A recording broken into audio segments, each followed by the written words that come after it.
Yo, what's good YouTube, man? It's your boy Beat and I'm back with another video, and in today's video I'm bringing y'all the current gen content y'all have been asking for in the comment section of my last vid. I had somebody comment current gen, so therefore I'm bringing y'all current gen content. And in today's video I'm going to be showing y'all probably one of my favorite formations, a scheme out of one of my favorite formations in Madden. So let's hop right into the video. Alright, y'all, man. Now that we're here, man, the formation we're going to be running is pistol trips. Now, in my opinion, pistol is one of the most slept on formations in Madden, especially current gen, because in current gen you get to have a lot of time in the pocket, and your players, it feels as if your players get to their spots a lot quicker, so you have enough time to kind of make these throws on these plays, because sometimes they take a little long to develop, but for the most part you're going to have enough time 9 times out of 10. But the reason why I like pistol so much is because it has that perfect balance between run and pass, and it's just deadly. It's very deadly and very hard to stop when you get the run game going with the pass game. Now in today's video, there's 4 plays that we're going to be running: 2 run plays, 2 pass plays. Like I said, pistol's great for running and passing. And the 2 pass plays are going to be the PAX Dagger and PA Boot. Now, the 2 run plays is going to be halfback slam and halfback stretch. Now, don't get it twisted. Out of this pistol trips formation, this inside cross is also a very good play.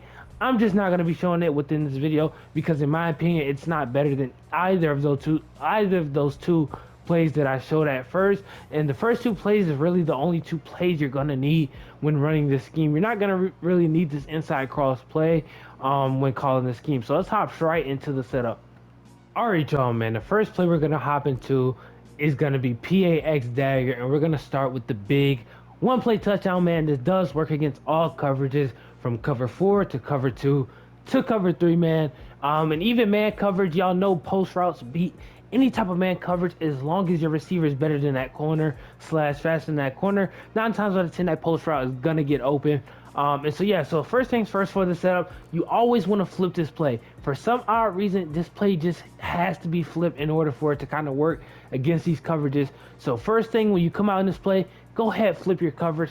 And the thing is, I know y'all might be in the comments saying they're gonna know what play you're running, they're gonna know what's coming when you flip the play.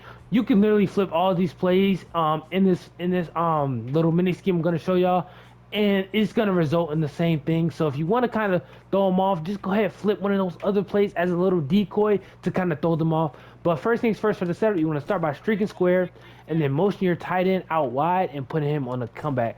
Now, like I already said, your 1 play touchdown is going to come from the deep post, man. You just want to wait for him to kind of get across that middle safety's face and then go ahead and throw him up. Now, I'm going to keep it a buck with y'all. This may not result in a 1 play touchdown every single time, just because sometimes that middle safety is able to cover some ground, but 9 times out of 10 you're gonna get that 1 play touchdown, especially if your quarterback is throwing a good pass on it too.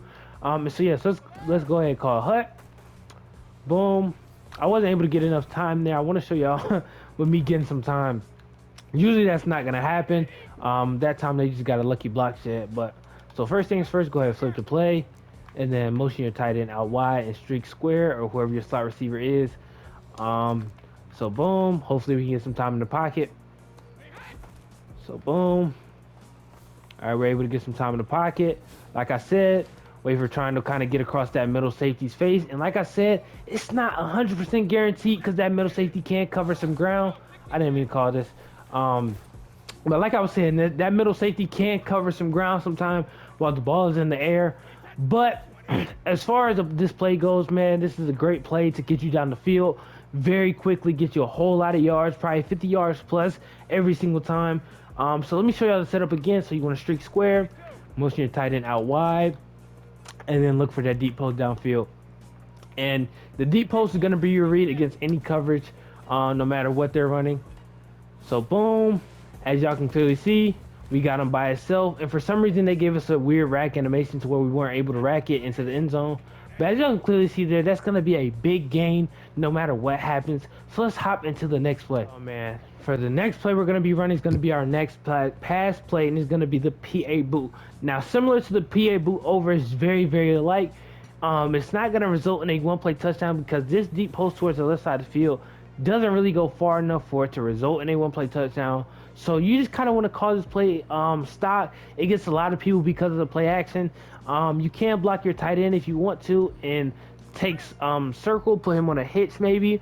But me personally, I like to just run it stock. Get out the pocket, roll out, and you should be fine. Just make your read. This play is a very, very simple and easy play to read against all coverages. And so yeah, let's go ahead and call hut. Boom. Like we see there, we got circle open underneath.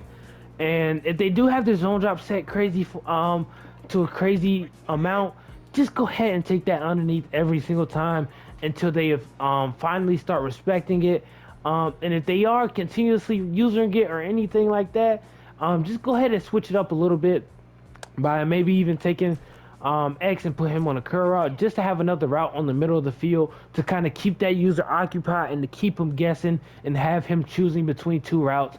Because 9 times out of 10, they're going to run across the middle of the field with either this cross or this drag. So if they do that with that linebacker towards the right side of the field, you're going to have this curl standing wide open every single time, no matter what. So let's go ahead and call hut. Boom. Let's roll out. And then here we have triangle right here. Bad pass by Brady, but 9 times out of 10, that's going to be completed. And you won't even have to worry about that flat right there kind of jumping it unless they have their zone drop set. And if they do, like I said, take the underneath.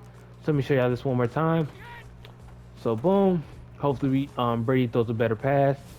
Go ahead, lowball that in there. Easy possession catch, man. This is a perfect play if you're like not too good or trying too hard in Madden. This is a perfect play because it's very easy and simple to read. It's not going to be too many baits or anything like that with this play. If it's open, it's going to be open. If not, then don't throw it. You feel me? That's pretty much it for this play.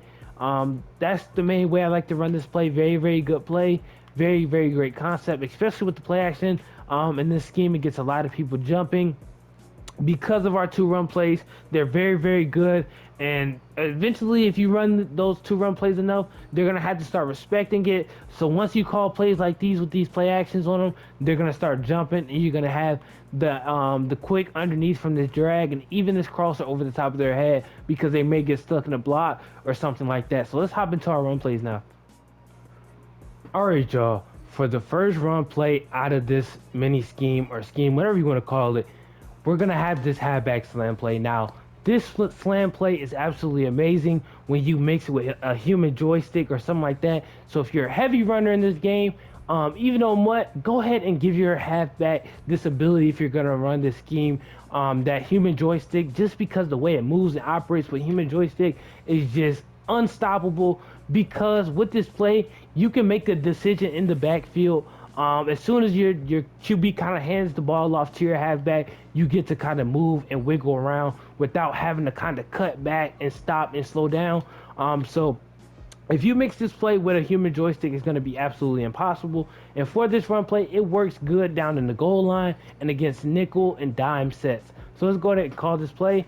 I don't like to double team any inside stuffs or anything like that to kind of cancel out the ability. And I just kind of like to flip it towards my strong side of the field with my tight end just so I can get better blocking. So boom, as y'all can see there, able to bounce it out to the outside for an easy gain of about 8 yards. And that's pretty much what all you need out of a run play. You don't need that big play every single time, but this play definitely has that big play potential within it. And another thing I like about this play is the fact that you get to change directions in the backfield gives you the opportunity to kind of evade and avoid gap shoots and things like that. So I'm going to show y'all what I mean by moving in the backfield. So when you call hut, as you can see, I was able to kind of move and kind of go through that left gap versus on a dive or anything like that. You're not able to kind of move that wide and that loose when the QB hands you the ball. So that's why I like this slam play so much. So let's go ahead and run it again. So boom, all you have to do is kind of make the right decision. If you come across a linebacker or a defensive lineman on that edge, just go ahead and bounce to the outside and kind of run around them like I just did there and get an easy gain every single time, man. So let's hop into our next run play. All right, y'all, man. The next run play we have is going to be our last and final play of the scheme. but it is going to be this halfback stretch. Now for this play, it's very high risk, high reward type play because you can get tackled in the backfield if you don't have the right O lineman on this play. So if they get those sheds, if you're going against D linemen who continuously get sheds and things like that, I don't suggest running this play when you don't have yards to lose. You feel me? And so yeah, so let's go ahead and call hut. Boom. Like I said, it's not the best, but if you're able to get around that cornerback, you're going to be going to the crib. So that's why I said it's very high risk, high reward. So let me show y'all this one more time. So boom. Nice little gain, about 4-5 yards. And once again, that's all you need from these run plays. You don't need that one play touchdown every single time. You just need about 4 to 5 yards. And that's pretty much what I want from these run plays. And those are the run plays I'm going to show y'all. Is those run plays that get you about 4 to 5 yards about 80% of the time. If they're not kind of crowding the box too heavy. In that case, they have all those linebackers on the field. Just go ahead and pass the ball. But if they're coming out in soft sets like nickel, dime, and things of that nature, you have these great, amazing run plays that is going to make them pay for calling those sets and formations. And so, yeah, that should pretty much wrap up the vid right there. So let's head over to the outro. If y'all enjoyed this video, please be sure to hit that like button. I know a lot of people enjoy my current gen content, so please hit that like button. If you're new to the channel, please sub up on the road to that big 5K. Comment down below what you would like to see from me in the future. And it's your boy Bean, and I'm out. Jump in the coupe and go top speed. I can't believe that they crossed me. Young nigga be sounding like all shit.